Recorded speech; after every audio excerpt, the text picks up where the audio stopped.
সূরাতুল বাকারার 256 নম্বর আয়াতে আল্লাহ বলেছেন ধর্মের বেলায় বল প্রয়োগ চলবে না, সমস্ত ধর্মাবলম্বীরা যার যার ধর্ম পালনে স্বাধীন।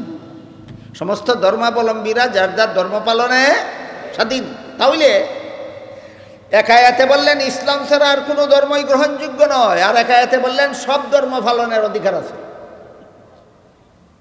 গ্রহণযোগ্য না হইলে অধিকার দিলেন কেন?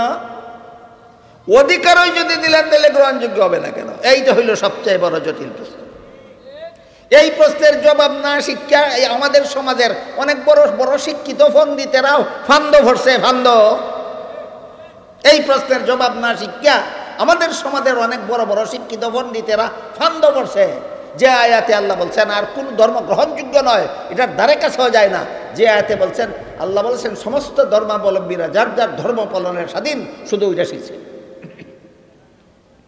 এই প্রশ্নের জবাবটা আমি আপনাদেরকে বোঝাবার জন্য একটা উদাহরণ দিই, শুনে। আপনাদের কুট্টাপাড়া কোনো স্কুল আছে? Primary school. এই স্কুলে বর্ষান্তে ছাত্রদের একটা বার্ষিক পরীক্ষা হয়। পরীক্ষার হলে যখন ছাত্ররা প্রশ্নপত্র নিয়ে বসে, সমস্ত ছাত্ররাই কি প্রশ্নের সঠিক জবাব লিখতে পারে? না, অনেকে ভুলও লেখে। বাধা দিবার অধিকার আছে। ভুল লেখলে ফাঁস করবো না ফেল করব? যেই লেখায় ফেল করবো এই লেখায় বাধা দেবো না কেন? আর বাধাই যদি দিতে পারবো না তাহলে ফাঁস করবো না, ফাঁস করবে না কেন? এই প্রশ্নের যেই জবাব ওই প্রশ্নের সেই জবাব। দেখেন দেখেন বুঝছেন কিনা? পরীক্ষার্থী ছাত্র প্রশ্নের জবাব লেখলে বাধা দিবার নিয়ম নাই। বাধা দিবার এর অর্থ ফাঁস করবো না। যদি বুঝো এর অর্থ যদি বুঝো ফাঁস করবো, তাহলে তুমি বুকার স্বর্গে বাস করো। যারা যারা মনে করে ভুল লেখলে যেহেতু বাধা দেয় না তাহলে অবশ্যই ফাঁস করব, তোমার মতো বুকাই জবাতে নাই। ঠিক তেমনি ভাবে দুনিয়াটাকে আল্লাহ সমস্ত মানুষের জন্য পরীক্ষার হল বানাইছেন। এখানে সত্য ধর্ম পালন করলে যেমন বাধা দিবার অধিকার নাই, ভ্রান্ত ধর্ম পালন করলেও বাধা দিবার নিয়ম নাই। বলেন গ্রহণযোগ্যতার কারণে বাধা দেওয়া যাবে না, না নিয়ম নাই? এই সুযোগে যদি কোনো পরীক্ষার্থী প্রশ্নের জবাব ভুল লেখে, তাইলে যেভাবে তার কপালে গুড়ার ডিম ছাড়া আর কিছু নাই, ঠিক তেমনিভাবে এই সুযোগে যদি কোনো ব্যক্তি ইসলাম ছাড়া আর কোনো ধর্ম পালন করে, পরকালে তার কপালে জাহান্নাম ছাড়া আর কিছু না।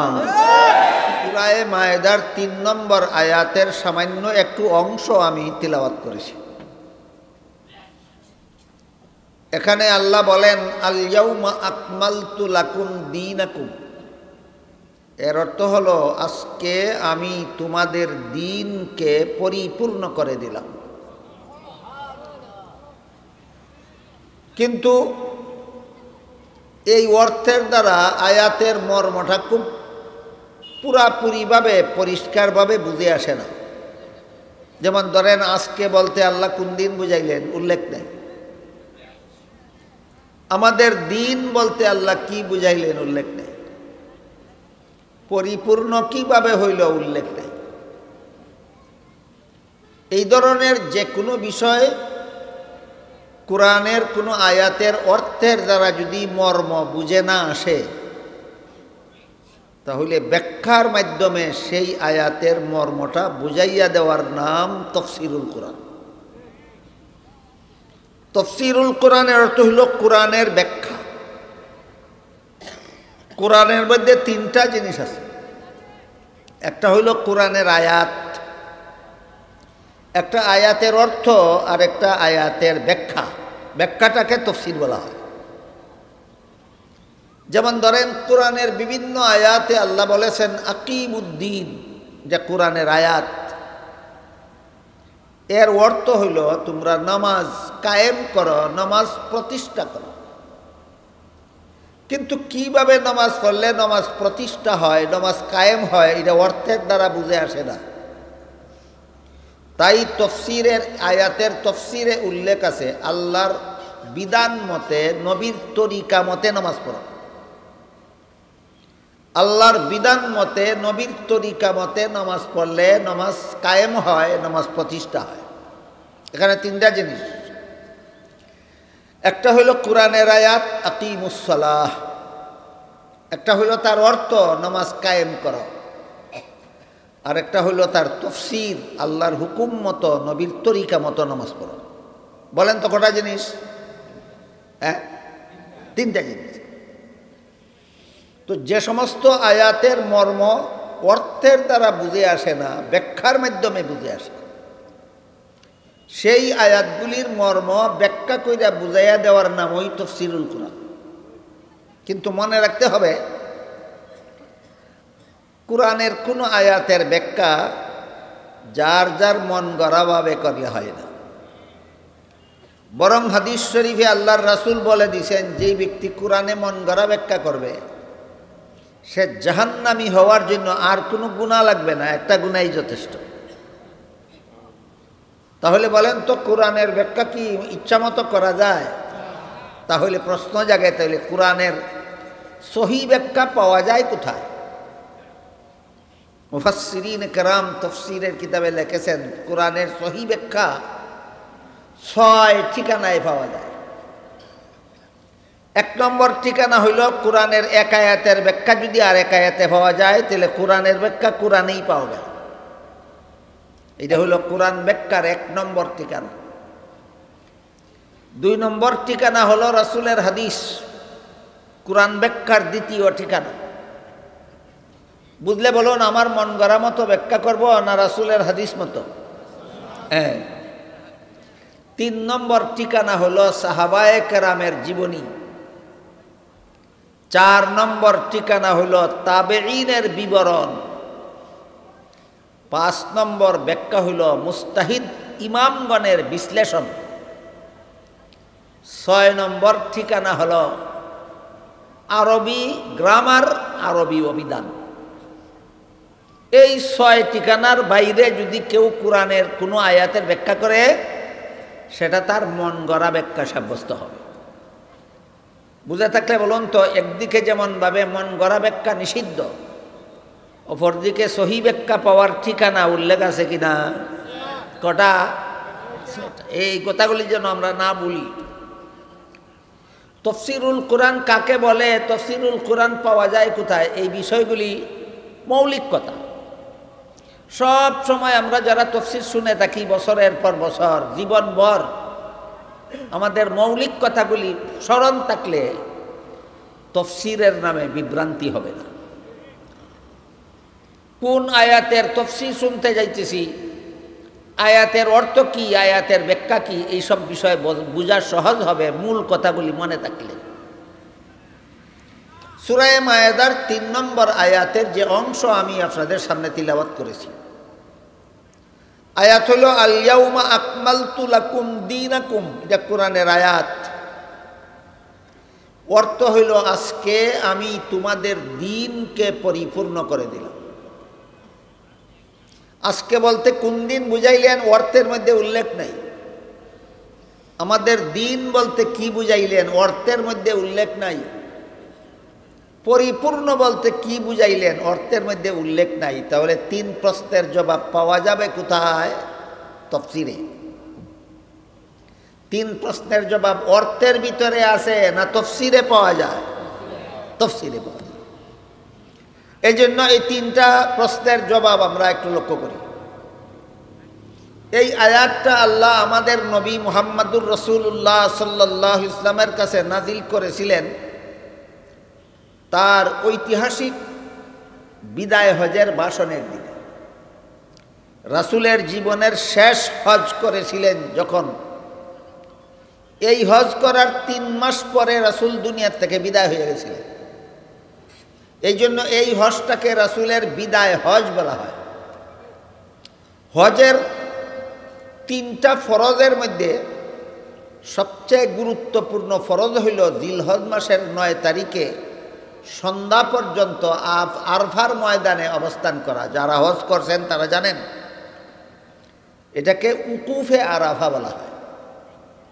এটা হলো হজের সবচেয়ে গুরুত্বপূর্ণ ফরজ। এই আরফার ময়দানে অবস্থানের তারিখটা হলো জিলহজ মাসের 9 তারিখ। আল্লাহর রাসূল জীবনের শেষ হজ করার সময় ওই আরফার ময়দানে যখন অবস্থান করতেছিলেন প্রায় 1.25 লক্ষ সাহাবায়ে কেরামদেরকে নিয়ে, সেই হজে রাসূলের সাথে রাসূলের প্রায় 1.25 লক্ষ সাহাবায়ে কেরাম অংশগ্রহণ করেছিলেন। এই সমস্ত সাহাবাদের উদ্দেশ্য করে আল্লাহর রাসূল আরফার ময়দানে একটা মহামূল্যবান ভাষণ দিয়েছিলেন।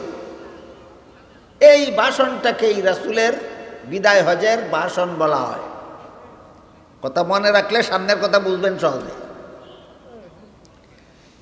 এই আরফার ময়দানে অবস্থানকালে রাসূল তার সাহাবাদের উদ্দেশ্যে, হজে অংশগ্রহণকারী সাহাবাদের উদ্দেশ্যে যে মহামূল্যবান ভাষণ দিয়েছিলেন, এটাকে রাসূলের বিদায় হজের ভাষণ বলা হয়।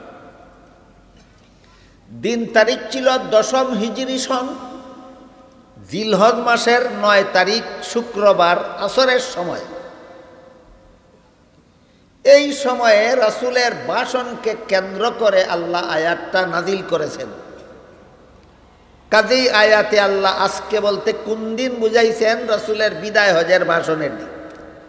এখন এবার আজকে বলতে কোন দিন বুঝাইলেন, বুঝে আসলো কি না বলেন তো? তাহলে আল্লাহ যে বললেন আজকে তোমাদের দিনকে পরিপূর্ণ করে দিলাম, এখানে আজকে বলতে কোন দিন? বিদায় হজের ভাষণের দিন। সন তারিখ 10ম হিজরি সন, জিলহজ মাস 9 তারিখ শুক্রবার আসরের সময়। গেল এক প্রশ্নের জবাব, যে এখানে আল্লাহ আজকে বলতে কোন দিন বুঝাইলেন। 2 নম্বর প্রশ্ন হইল আমাদের দিন বলতে আল্লাহ এখানে কি বুঝাইলেন? কোরআনের বিভিন্ন আয়াতে আল্লাহ দিন শব্দটা ব্যবহার করেছেন। স্মরণ রাখতে হবে, বাংলা ভাষায় একটা শব্দ আছে দিন। এটা হলো দয়ে রস্বইকার দিয়া, দয়ে রস্বইকার দিন দন্তন্য দিন। এর অর্থ হলো রাতের বিপরীত সময়। কিন্তু কোরআনে হাদিসে যে দিন শব্দ ব্যবহার করা হয়েছে, এটারে যদি বাংলা অক্ষরে লেখা হয় তাহলে দয়ে রস্বইকার দিয়া দিন লেখলে মানুষে রাতের বিপরীত সময় বুঝব। দয়ে দীর্ঘইকার দিয়া বাংলা অক্ষরে দিন লেখলে মানুষে বুঝব গরিব। বাংলা দয়ে দীর্ঘইকার দিয়া দিন বানানোর অর্থ গরিব, এটাও ঠিক না। তাহলে কোরআন হাদিসের দিন শব্দ যদি বাংলা অক্ষরে লিখতে হয়, দয়ে বফলা দিয়া দীর্ঘইকার দিয়া লিখতে হয়, তখন বোঝা যাবে এটা বাংলা দিন না, এটা আরবি দিন। দেখেন কথা বুঝলেন কিনা? আল্লাহ যে বললেন আমি তোমাদের দিনকে পরিপূর্ণ করে দিলাম, এটা কি বাংলা দিন না আরবি দিন? আরবি দিন। তাই আল্লাহ কোরআনে এই দিন শব্দটা বিভিন্ন আয়াতে ব্যবহার করছেন। বাংলা অর্থে নয়, আরবি শব্দ হিসাবে ব্যবহার করছেন। কিন্তু সমস্যা হইল সবগুলি আয়াতে আল্লাহ দিন শব্দকে একই অর্থে ব্যবহার করছেন না, এক এক আয়াতে এক এক অর্থে ব্যবহার করছেন। এই কারণে এখনো সমাজের বেশিরভাগ মুসলমান আমার দিন বলতে কি বোঝায় এই প্রশ্নের পরিষ্কার জবাব দিতে পারে না, পরিষ্কার কোনো ধারণাই রাখে না। যদি আল্লাহ সবগুলি আয়াতে দিনকে একই অর্থে ব্যবহার করতেন তাহলে সব মুসলমানে বুঝতো দিন অর্থ এই জিনিসটা। কিন্তু আল্লাহ তো কোরআনের সব আয়াতে দিনকে একই অর্থে ব্যবহার করছেন না, বিভিন্ন আয়াতে বিভিন্ন অর্থে ব্যবহার করছেন। আজকে আমার হাতে এত লম্বা সময় নাই, হয়তো আপনাদেরও এত লম্বা সময় নাই শোনার, আমারও এত লম্বা সময় নাই বলার। তা না হইলে কোরআনে হাদিসে দিন শব্দ যত আয়াতে ব্যবহার হয়েছে, যত হাদিসে ব্যবহার হয়েছে, সবগুলির দ্বারা মোটামুটি কি বোঝানো হয়েছে তা আমি আপনাদেরকে বোঝাবার চেষ্টা করতাম। এই সুযোগ আজকে নাই। আজকে শুধু আমাদের আলোচ্য আয়াতে আল্লাহ দিন শব্দটাকে কোন অর্থে ব্যবহার করেছেন ওইটা নিয়ে বিশেষভাবে আলোচনা করতে চাই। এর আগে 2-1টা উদাহরণ দেই। কোরআনের এক এক আয়াতে যে আল্লাহ দিন শব্দকে এক এক অর্থে ব্যবহার করছেন। যেমন সর্বপ্রথম দিন শব্দটা আল্লাহ কোরআনের যে আয়াতে ব্যবহার করছেন, এই আয়াতটা হইল মালিকি ইয়াউমিদ্দিন। এই যে দিন, এখানেই সর্বপ্রথম আল্লাহ দিন শব্দটা ব্যবহার করছেন। এখানে দিন শব্দটা আল্লাহ ব্যবহার করেছেন কর্মফল অর্থে। আয়াতের অর্থ হলো কর্মফল দেওয়ার দিনের মালিক আল্লাহ। কর্মফল দিবেন সারা দুনিয়ার মানুষকে কোন দিন? সুতরাং মর্ম হইল কিয়ামতের দিনের মালিক আল্লাহ। কাজেই মালিক ইয়াউমিদ্দিন আয়াতে দিন শব্দটাকে আল্লাহ কর্মফল অর্থে ব্যবহার করছেন, মনে রাখবেন, ভুলবেন না। এরপরে দেখুন সূরাতুল বাকারার 256 নম্বর আয়াতে আল্লাহ বলেছেন লা ইকরাহা ফিদ্দীন। এখানে দিন অর্থ কর্মফল নয়, এখানে দিন শব্দটাকে আল্লাহ ধর্ম অর্থে ব্যবহার করেছেন। আয়াতের অর্থ হইল ধর্মের বেলায় বল প্রয়োগ চলবে না, সমস্ত ধর্মাবলম্বীরা যার যার ধর্ম পালনে স্বাধীন।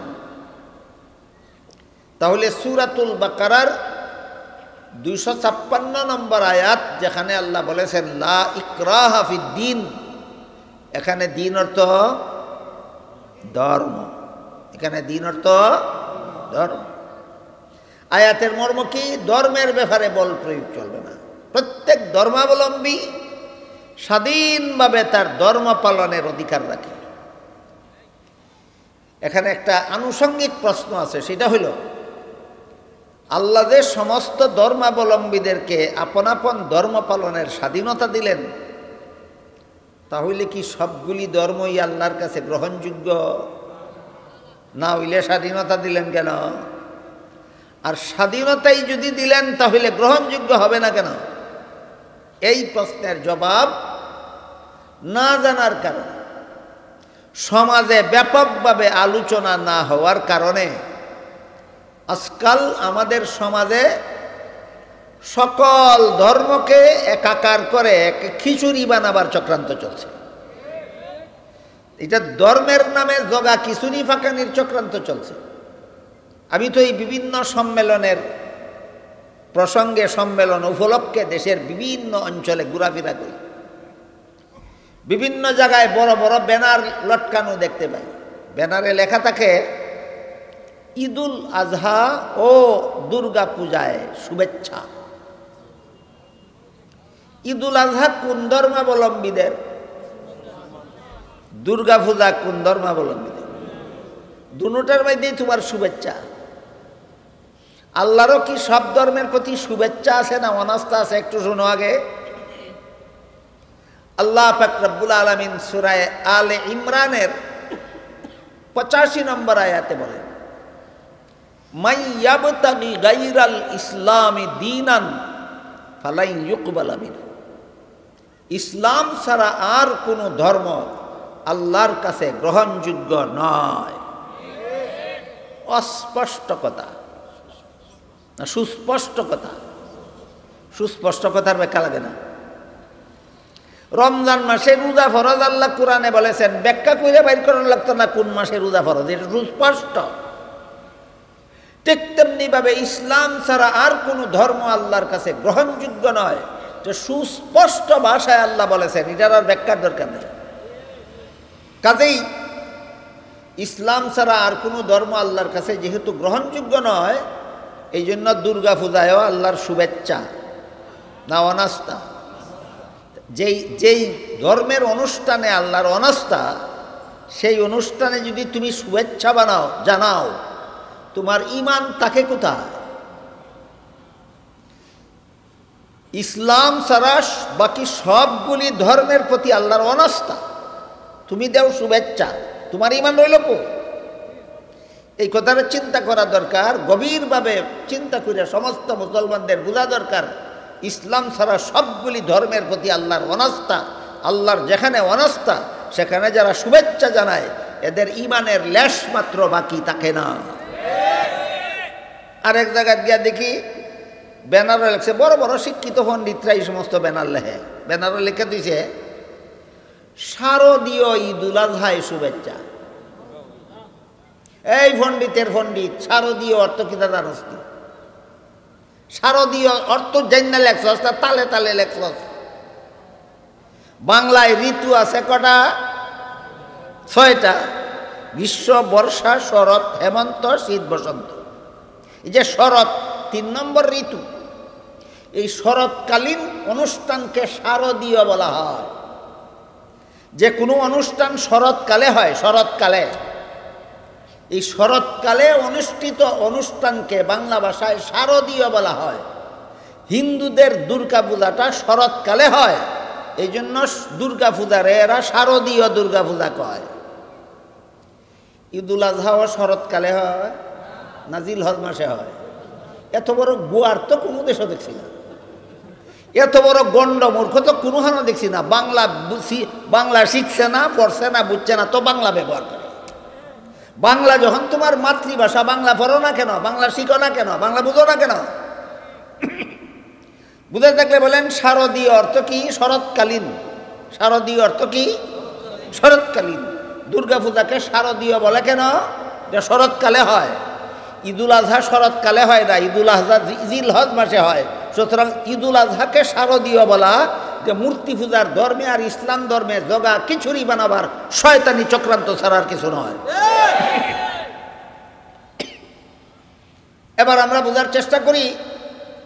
আল্লাহ সূরা আল ইমরানের 85 নম্বর আয়াতে একমাত্র ইসলাম ছাড়া আর কোনো ধর্ম গ্রহণযোগ্য নয় পরিষ্কার ভাষায় বলে দিয়েছে।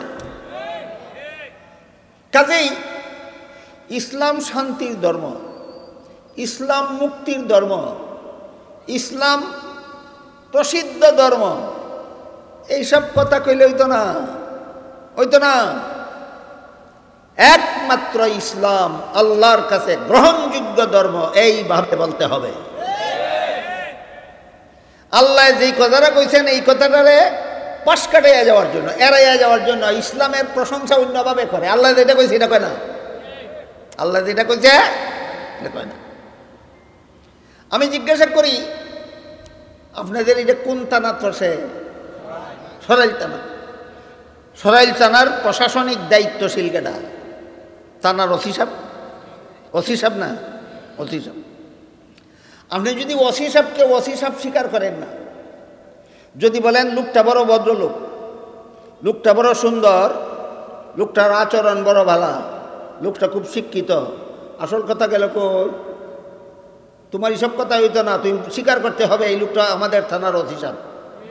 যতক্ষণ পর্যন্ত ওসি সাহেব স্বীকার করছো না, ততক্ষণ পর্যন্ত তুমি কোনো প্রশংসা তোমার কোনো কাজে আসবে না। আগে কও ওসি সাহেব মানো কিনা। ঠিক তেমনিভাবে আল্লাহ বলেছেন ইসলাম ছাড়া আর কোনো ধর্ম আমি আল্লাহর কাছে গ্রহণযোগ্য নয়, আগে স্বীকার কর। এরপরে কয় ইসলাম শান্তির ধর্ম, ইসলাম মুক্তির ধর্ম। অত্যন্ত কুচতুর একদল চুক্কুচক্রী দেশে আবির্ভাব হয়েছে। ইসলাম ছাড়া আর কোনো ধর্ম আল্লাহর কাছে গ্রহণযোগ্য নয়, যেই কথাটা আল্লাহ কোরআনে পরিষ্কার ভাষায় বলে দিয়েছেন, এই কথাটা স্বীকার করে না। মাথা ঠাডা বললেও মুহিদা এই কথাটা বাইরে না, খালি ইসলাম শান্তির ধর্ম। ইসলাম শান্তির ধর্ম কথার দোহাই দিয়া কি শয়তানিটা করে শুনেন। রক্তপাতের নাম শান্তি নয়, সুতরাং ইসলামে কোনো জেহাদ নাই। জেহাদে রক্তপাত হয়, ইসলাম শান্তির ধর্ম, এটা রক্তপাতের ধর্ম না। সুতরাং ইসলাম ধর্মাবলম্বী কেউ জেহাদ করতে পারবে না। বড় শয়তানে ধরছেনি। আচ্ছা আমি আপনারা একটা কথা জিজ্ঞাসা করি, আপনাদের সরাইল থানাতে হাসপাতাল আছে নি?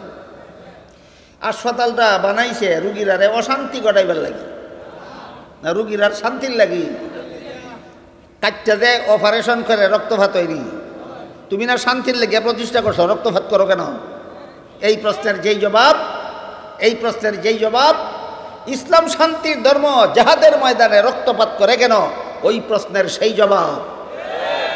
কথা বুঝেন কিনা দেখেন। তাহলে ইসলাম শান্তির ধর্ম এই কথার দোহাই দিয়া জেহাদরে অস্বীকার করা, হাসপাতাল শান্তি প্রতিষ্ঠানের দোহাই দিয়া অপারেশনের রুগীকে অপারেশন থেকে বঞ্চিত করার শয়তানি, আর এই শয়তানি একই শয়তানি। এই সমস্ত শয়তানি বুঝতে হবে। এই সময় তো শয়তানি চক্রান্ত থেকে নিজেদের ঈমান হেফাজত করতে হবে, তা না হইলে তাফসীর শুননা লাভ কি? একবার বলে সারা রাইতে ইউসুফ জলিখার কিচ্ছা শুনছে, কতক্ষণে? সারা রাইতে। রাত ফেয়া কয় কিচ্ছা তো শুনলাম, একটা কথা বোঝার বাকি কি, কই ইউসুফ বেটা না বেটি? বলেন তো আপনার ইউসুফ বেটা না বেটি যে বুঝছে না, হ্যাঁ সারা রাইতে কি গুড়ার ডিমটা বুঝছে? গুড়ার ডিমও বুঝছে না। ঠিক তেমনি ভাবে সারা জীবন ভর তাফসীর শুনি, আল্লাহ বলেছেন ইসলাম ছাড়া আর কোনো ধর্ম গ্রহণযোগ্য নয়, কথাটা তার বোমা মাইরাও তার মুখে দিয়ে বের করে না। তুই কি কোন ইসলাম মানছে তুই?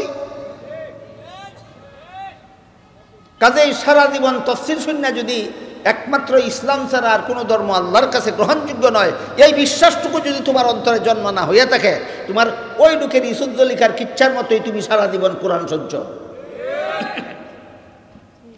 সারা রাত ইউসুফ জলিকার কিচ্ছা শূন্য থাকলে অবশ্যই তার বুঝতে হবে ইউসুফ বেটা না বেটি। ব্রাহ্মণবাড়িয়ার মানুষ ফখরে বাঙ্গাল রহমতুল্লাহি আলাইহির আমল থেকে সারা জীবন ভর কোরআনের তাফসীর শূন্য থাকলে আর বুঝা থাকলে অবশ্যই জানতে হবে আল্লাহ কোরআনে বলেছেন একমাত্র ইসলাম ছাড়া আল্লাহর কাছে আর কোনো ধর্ম গ্রহণযোগ্য নয়। এখন আসেন মূল প্রশ্নে। সূরাতুল বাকারার 256 নম্বর আয়াতে আল্লাহ বলেছেন ধর্মের বেলায় বল প্রয়োগ চলবে না, সমস্ত ধর্মাবলম্বীরা যার যার ধর্ম পালনে স্বাধীন। সমস্ত ধর্মাবলম্বীরা যার যার ধর্ম পালনে স্বাধীন। তাহলে এক আয়াতে বললেন ইসলাম ছাড়া আর কোনো ধর্মই গ্রহণযোগ্য নয়, আর এক আয়াতে বললেন সব ধর্ম পালনের অধিকার আছে। গ্রহণযোগ্য না হইলে অধিকার দিলেন কেন? অধিকারই যদি দিলেন তাহলে গ্রহণযোগ্য হবে না কেন? এইটা হইল সবচেয়ে বড় জটিল প্রশ্ন। এই প্রশ্নের জবাব না শিক্ষা আমাদের সমাজের অনেক বড় বড় শিক্ষিত পণ্ডিতেরাও ফান্দ ভরছে, ফান্দ। এই প্রশ্নের জবাব না শিক্ষা আমাদের সমাজের অনেক বড় বড় শিক্ষিত পণ্ডিতেরা ফান্দ ভরছে। যে আয়াতে আল্লাহ বলছেন আর কোন ধর্ম গ্রহণযোগ্য নয়, এটার ধারে কাছেও যায় না। যে আয়াতে বলছেন আল্লাহ বলছেন সমস্ত ধর্মাবলম্বীরা যার যার ধর্ম পালনের স্বাধীন, শুধু ওইটা শিখছে। এই প্রশ্নের জবাবটা আমি আপনাদেরকে বোঝাবার জন্য একটা উদাহরণ দিই, শুনেন। আপনাদের কুট্টাপাড়া কোনো স্কুল আছে? Primary school. এই স্কুলে বর্ষান্তে ছাত্রদের একটা বার্ষিক পরীক্ষা হয়। পরীক্ষার হলে যখন ছাত্ররা প্রশ্নপত্র নিয়ে বসে, সমস্ত ছাত্ররাই কি প্রশ্নের সঠিক জবাব লিখতে পারে? না, অনেকে ভুলও লেখে। বাধা দিবার অধিকার আছে। ভুল লেখলে ফাঁস করবো না ফেল করবো? যেই লেখায় ফেল করবো এই লেখায় বাধা দেবো না কেন? আর বাধাই যদি দিতে পারবো না তাহলে ফাঁস করবো না, ফাঁস করবে না কেন? এই প্রশ্নের যেই জবাব ওই প্রশ্নের সেই জবাব।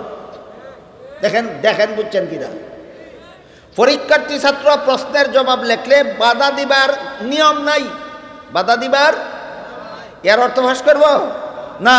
যদি বুঝো এর অর্থ যদি বুঝো ফাঁস করবো, তাহলে তুমি বুকার স্বর্গে বাস করো। যারা যারা মনে করে ভুল লেখলে যেহেতু বাধা দেয় না তাহলে অবশ্যই ফাঁস করবো, তোমার মতো বুকা এই জগতে নাই। ঠিক তেমনি ভাবে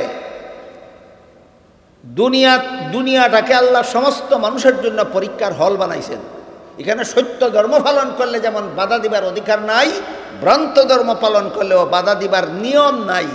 বলেন গ্রহণযোগ্যতার কারণে বাধা দেওয়া যাবে না, না নিয়ম নাই? এই সুযোগে যদি কোনো পরীক্ষার্থী প্রশ্নের জবাব ভুল লেখে, তাইলে যেভাবে তার কপালে গুড়ার ডিম ছাড়া আর কিছু নাই, ঠিক তেমনিভাবে এই সুযোগে যদি কোনো ব্যক্তি ইসলাম ছাড়া আর কোনো ধর্ম পালন করে, পরকালে তার কপালে জাহান্নাম ছাড়া আর কিছু না। গুড়ার ডিম পাওয়ার পরে যদি ছাত্র পরীক্ষককে জিজ্ঞাসা করে, স্যার গুড়ার ডিম দিলেন কেন? কয় ভুল লেখছস, এর লাগি গুড়ার ডিম। কয় লেখছিলাম সময় দেখছিলেন না? কয় দেখছিলাম তো। কয় গুড়ার ডিম ফামু যে জানতেন না? জানতাম তো। আটকাইলেন না কেন? কয় নিয়ম নাই। বুঝেন কথা আপনারা? ঠিক তেমনিভাবে কিয়ামতের দিন যদি ইসলাম ছাড়া অন্য ধর্মাবলম্বীরা আল্লাহরে কয় জাহান্নাম দিলা কেন? আল্লাহ বলবেন ভুল ধর্ম পালন করছিলে। কইব আল্লাহ এটা যে ভুল ধর্ম তোমার কি জানা আছিল? না, হ্যাঁ আমার জানা আছিল। বাধা দিতে দিলেন না কেন? আল্লাহ কইব নিয়ম নাই। ক্লিয়ার হইছে? ক্লিয়ার হইছে? কাজেই এই পণ্ডিতের আর ফেসও করবেন না, কোরআন মানতে হবে মুসলমান হইয়া থাকলে। এবার মূল কথার দিকে ফিরে যায়। সূরাতুল ফাতিহার 3 নম্বর আয়াতে আল্লাহ বলেছেন মালিক ইয়াউমিদ্দিন। এখানে দিন অর্থ কর্মফল। সূরাতুল বাকারার 256 নম্বর আয়াতে আল্লাহ বলেছেন লা ইকরাহা ফিদ্দীন, এখানে দিন অর্থ ধর্ম। সূরা শুরার 13 নম্বর আয়াতে বলেছেন আকিমুদ্দিন, এখানে দিন অর্থ কর্মফল না, ধর্ম না। এখানে দিন অর্থ ইসলামের সহি আকীদা, ইসলামের সহি আকীদায় অটল থাকো। আকিমুদ্দিন অর্থ ইসলামের সহি আকীদায় অটল থাকো। উদাহরণগুলি মনে রাখতে পারলে পরবর্তী কথা সহজে বুঝবেন। বলেন তো, মালিকি ইয়াউমিদ্দিন আয়াতে দিন অর্থ কি?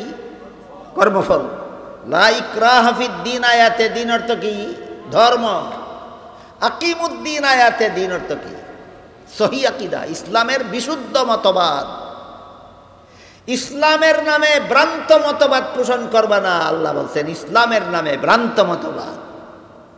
আপনাদের সমাজে ইসলামের নামে যথেষ্ট পরিমাণ ভ্রান্ত মতবাদ চালু আছে, এইগুলি জানতে হবে, এইগুলি পরিহার করতে হবে ঈমান হেফাজতের স্বার্থে, ঈমান হেফাজতের স্বার্থে। যেমন আল্লাহ পাক রব্বুল আলামিন পবিত্র কোরআনের সূরা আহজাবের 40 নম্বর আয়াতে বলেছেন মা কানা মুহাম্মাদুন আবা আহাদিম মির রিজালিকুম ওয়ালাকির রাসূলুল্লাহি ওয়া খাতামান নাবিয়্যিন। এই আয়াতের মধ্যে আল্লাহ মুহাম্মাদুর রাসূলুল্লাহকে খাতামুন নাবিয়্যিন উপাধি দিয়েছেন। উপাধিটা মনে রাখুন, কি উপাধি? খাতামুন নাবিয়্যিন। হাদিস শরীফে আল্লাহ রাসূল বলেন লা তাকুমুস সাআতু হাত্তা ইউবাসা দাজ্জালুনা কাযযাবুনা কুল্লুহুম ইয়াজআমু আন্নাহু নাবিয়্যুন ওয়া আনা খাতামুন নাবিয়্যিন লা নাবিয়্যা বাদি। আল্লাহ যে কোরআনে আমাকে খাতামুন নাবিয়্যিন উপাধি দিয়েছেন, এর অর্থ হইল শেষ নবী। এর অর্থ হইল, কোরআনে বলেছেন আল্লাহ খাতামুন নবীন, হাদিসে রাসূল বলেছেন এর অর্থ শেষ নবী। কাদ্যানীরা মানে না, কাদ্যানীরা কোরআন না মানলে মুসলমান থাকে না কাফের। দলের নাম দিছে আহমদিয়া মুসলিম জামাত, মুসলমানের দল। বলেন এরা ইসলামের বিশুদ্ধ আকীদা পোষণ করে না ইসলামের নামে কুফরি আকীদা? এই কথাটাই সূরা শুরার 13 নম্বর আয়াতে আল্লাহ বলেছেন আকিমুদ্দিন, ইসলামের নামে কুফরি আকীদা পোষণ করো না। ইসলামের নাম যদি গ্রহণ করো তাহলে ইসলামের বিশুদ্ধ মতবাদ অন্তরে পোষণ করো। আরেকটা উদাহরণ দিয়ে শুনেন। আসমান জমিনের কোনো বাসিন্দাই গায়েব জানে না, একমাত্র অস্পষ্ট কথা, সুস্পষ্ট। কোরআনের কোন কথার ব্যাখ্যা লাগে? অস্পষ্ট কথা। সুস্পষ্ট কথার ব্যাখ্যা লাগে না, ব্যাখ্যাহীনভাবেই পরিষ্কারভাবে তার মর্ম বুঝে আসে। এই জন্য ইমামে আজম হযরত ইমাম আবু হানিফা রহমতুল্লাহি আলাইহির লিখিত আহলে সুন্নাত ওয়াল জামাতের আকীদা বিষয়ে একটা কিতাব, নাম হলো আল ফিকহুল আকবার, সংক্ষেপে বলা হয় ফিকহে আকবর। সারা দুনিয়ার হানাফি মাযহাবের ভাষ্যকার আল্লামা মুল্লা আলী আল কারি রহমতুল্লাহি আলাইহি ইমাম আবু হানিফার কিতাবের ব্যাখ্যা লিখেছেন। ব্যাখ্যা গ্রন্থের নাম শরহুল ফিকহিল আকবর, সংক্ষেপে বলা হয় শরহে ফিকহে আকবর। এখানে উল্লেখ আছে ওয়া যাকারাল হানাফিয়্যাতু তাসরিহান বিত-তাকফীর বিইতিকাদি আন্না আন-নাবিয়্য সাল্লাল্লাহু আলাইহি ওয়াসাল্লাম ইয়ালামুল গায়ব লিমুআরাদাতি কওলিহি তাআলা কুল লা ইয়ালামু মান ফিস সামাওয়াতি ওয়াল আরদিল গায়বা ইল্লাল্লাহ। এর অর্থ হলো, যেহেতু আল্লাহ সূরা নামলের 65 নম্বর আয়াতে অকাট্য ভাষায়, সুস্পষ্ট ভাষায় বলে দিয়েছেন একমাত্র আল্লাহ ছাড়া আসমান জমিনের কোনো বাসিন্দাই গায়েব জানে না। সুতরাং যারা নবীর প্রতি অতিভক্তি দেখাইতে গিয়া নবীকে বলে গায়েব জানেন, তারা কোরআন মানে না। আর যারা কোরআন মানে না তারা মুসলমান থাকে না। এবার বলেন, ধর্মের নাম ইসলাম আর আকীদা হলো নবী গায়েব জানেন। তাই ইসলামের বিশুদ্ধ আকীদা না ইসলামের নামে কুফরি আকীদা? ইসলামের নামে কুফরি আকীদা। উদাহরণ দিতে থাকলে আপনারাও বিরক্ত হয়ে যাবেন, আমিও ক্লান্ত হয়ে যাব। দুইটা উদাহরণ আজকের মতো স্মরণ রাখেন। সূরার 13 নম্বর আয়াতে যে আল্লাহ বলেছেন আকিমুদ্দিন, এখানে দিন অর্থ ইসলামের বিশুদ্ধ আকীদা বিশ্বাস। যারা দাবি করো তোমরা ধর্ম ইসলাম, তোমরা ভ্রান্ত মতবাদ পোষণ করতে পারবে না, ইসলামের সহি আকীদা পোষণ করতে হবে। এটি হলো আকিমুদ্দিন আয়াতের ব্যাখ্যা। মালিক ইয়াউমিদ্দিন আয়াতে দিন অর্থ কর্মফল। লা ইকরাহা ফিদ্দিন আয়াতে দিন অর্থ ধর্ম। আকিমুদ্দিন আয়াতে দিন অর্থ ইসলামের সহি আকীদা, ইসলামের বিশুদ্ধ মতবাদ। উদাহরণগুলি বুঝলে কি মনে করলেন? আল্লাহ সবগুলি আয়াতে দিন শব্দকে একই অর্থে ব্যবহার করেন না এক এক আয়াতে এক এক অর্থে? এবার আসেন আমাদের ওই সূরা মায়েদার 3 নম্বর আয়াতের, যেখানে আল্লাহ বলেছেন আল ইয়াউমা আকমালতু লাকুম দীনাকুম, আজকে আমি তোমাদের দিনকে পরিপূর্ণ করে দিলাম। এখানে দিন অর্থ কর্মফল নয়, এখানে দিন অর্থ ধর্মও নয়, এখানে দিন অর্থ সহি আকীদাও নয়। এখানে আল্লাহ দিন শব্দ ব্যবহার করেছেন ইসলামের বিধিবিধান অর্থ বোঝাবার জন্য। তাহলে আয়াতের মর্ম কি দাঁড়াইল? বিদায় হজের ভাষণের দিনে, তোমাদের নবীর বিদায় হজের ভাষণের দিনে আমি আল্লাহ ইসলামের বিধিবিধান পরিপূর্ণ করে দিলাম। কি পরিপূর্ণ করে দিয়েছেন? ইসলামের বিধিবিধান। 3টা ব্যাখ্যা সাপেক্ষ কথার 2টা ব্যাখ্যা আপনাদের সামনে তুলে ধরা হল। 1 নম্বর, আজকে বলতে কোন দিন? রাসূলের বিদায় হজের ভাষণের দিন। 2 নম্বর, এখানে দিন অর্থ ইসলামের বিধিবিধান, ইসলামের বিধিবিধান। আল ইয়াউমা আকমালতু লাকুম দীনাকুম, আজকে আমি তোমাদের ইসলামের বিধিবিধান পরিপূর্ণ করে দিলাম। এখন রইল পরিপূর্ণতার ব্যাখ্যা কি? পরিপূর্ণতার বহু বিস্তারিত লম্বা চওড়া ব্যাখ্যা মুফাসসিরিনে কেরাম তাফসীরের কিতাবে লিখেছেন। আমি গাঁটাগাঁটি কইরা যে সারমর্মটা আমি বুঝেছি সেটা আপনাদের সামনে তুলে দিলি অতি সংক্ষেপে। সেটা হলো ইসলামের বিধিবিধানকে আল্লাহ পরিপূর্ণ করে দিয়েছেন, এই কথার সংক্ষিপ্ত মর্ম হইল ইসলামের বিধিবিধান মানব জীবনের সব সমস্যার সমাধান। এই পরিপূর্ণতার ব্যাখ্যা এটা। ইসলামের বিধিবিধান মানব জীবনের সব সমস্যার সমাধান। এর একটা উদাহরণ দিয়ে আজকের মতো কথা শেষ করি। বর্তমানে বাংলাদেশে যত সমস্যা আছে, জাতীয় সমস্যাগুলি চিহ্নিত করা এবং সমাধানের ব্যবস্থা করা যারা রাজনীতি করে না তারার কাম, না যারা রাজনীতি করে তারার কাম। তোমরা যারা রাজনীতি করো ইচ্ছা মতো গিয়ে বিচারে বাইর করো বাংলাদেশে কী কী জাতীয় সমস্যা আছে এবং সমাধানটা কোথায় আছে। এটা আমার কাম না, এটা জনগণের কাম না, এটা যারা রাজনীতি করো তারার কাম। আর শুধু রাজনীতি করলে হইতো না, রাজনীতি করতে করতে যারা গদি লাগাল পায় তারার কাম। রাজনীতি করে কিন্তু গদি লাগাল পায় না, হ্যাঁ কেমনি সমাধান দেব? না বুঝেন না কথা?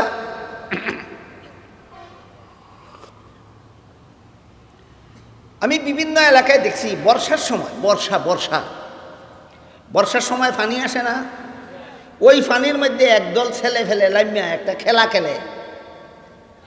খেলাটার নমুনা আমি যা দেখছি, দল বান্ধা একদল ছেলে পানির মধ্যে লাইমিয়া, একটা ছেলে ফালের থেকে একটু দূরে যায়, দূরে গিয়ে হাতের মধ্যে একটু পানি লিয়া সাথী ফালের ছেলেরা জিজ্ঞাসা করে, কয় আমার হাত এটা কি? ছেলেরা কয় তোরা তো মলাই। এমনি হে ডুব মারে আর কয় আমি ফলাই। যেই ফলাই কুইয়া ডুব দিল ওগলে মিল্লা একটারে দৌড়ানি তুলল। বলেন তো কটারে দৌড়ায়? একটারে হগলে দৌড়ায়। আমি একদিন খারুইয়া জিজ্ঞাসা করলাম, এই বেটা তোরা হগলে একটারে দৌড়াস কা লাগে? কই দৌড় আপনি বুঝতেন না, এরা তো মলাই। তখন দৌড়াইলে কি হইব? কয় যে সইব মলাই হেরা তো। এরপরে দেখলাম একটাই সইছে, ওখানে আগেরটারে আর দৌড়ায় না, এখন যেটাই সইছে এইটারে দৌড়ায়। যেতানে সইতে পারছে না এইটানেও দৌড়ায়, যেটা আগে মলাই আসিল এইটাও দৌড়ায়। জিগাইলাম এই তোরা এখন ইটারে দৌড়াস করে? কয় মলাইটা আমরা নি ভাই। হিটারে দিয়ে গেলাম তোরে দিয়ে আগে এরা দৌড়াইলো, এখন তুই দৌড়াস করে? কয় আরেকবার নি ভাই। আমরা দেশের রাজনীতিটা এরকম। একবার গদি ভাইছিল, এখন খেলে গদিওয়ালার বিরুদ্ধে আন্দোলন করে, কয় আবার নি ভাই। একবারও গদি ভাইছে না, এরা কেন আন্দোলন করে? কয় একবার নি ভাই। আমার কাছে যেমন লাগে মলাই খেলা আর রাজনীতির আমাদের সমাজে একরকমই। জনগণের সমস্যার সমাধানের জন্য রাজনীতি করে কজনে জানি না, গদি দখলের রাজনীতি ওগুলোই করে। এই রাজনীতি করেন না, কোনোদিন জনগণের সমস্যাও বুঝবে না, সমাধানও খুঁজবে না।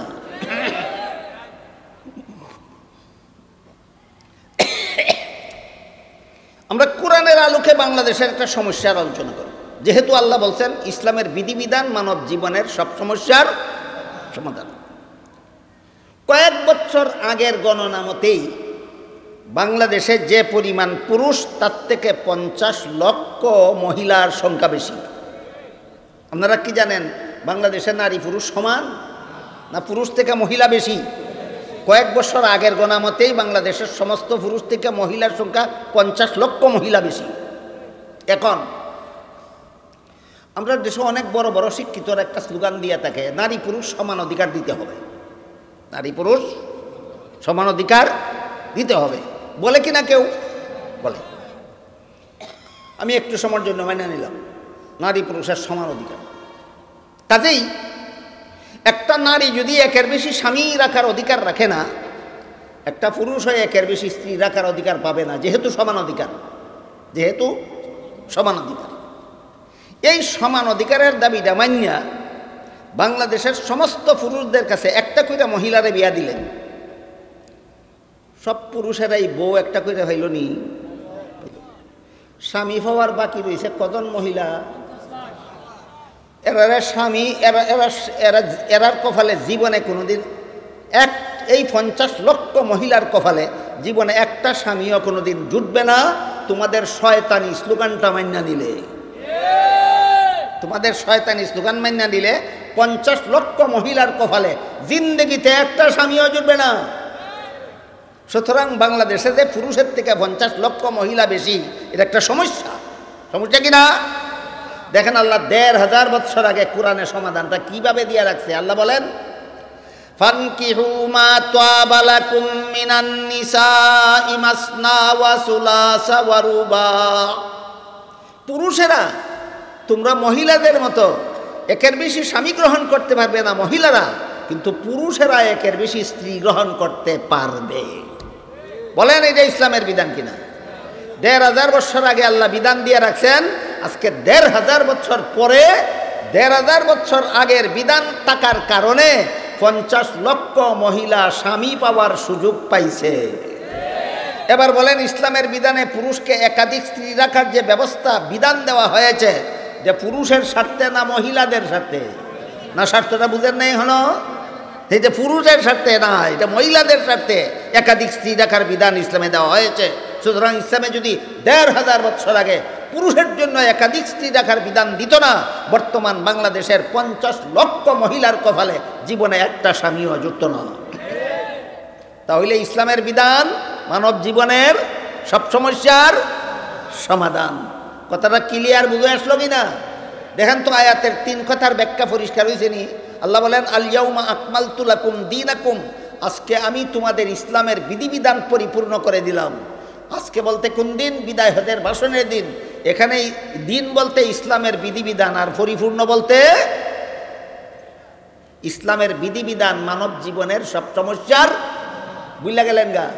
পরিপূর্ণ বলতে ইসলামের বিধিবিধান মানব জীবনের সব সমস্যার সমাধান। এই কথাগুলি আল্লাহ আমাদেরকে বুঝার এবং এই কথার আলোকে আমাদের জীবন গড়ার তৌফিক দান করুন। সবাই বলুন আমিন। সুবহানা রাব্বিকা রাব্বিল ইজ্জাতি আম্মা ইয়াসিফুন ওয়া সালামুন আলাল মুরসালিন ওয়াল হামদুলিল্লাহি রাব্বিল আলামিন।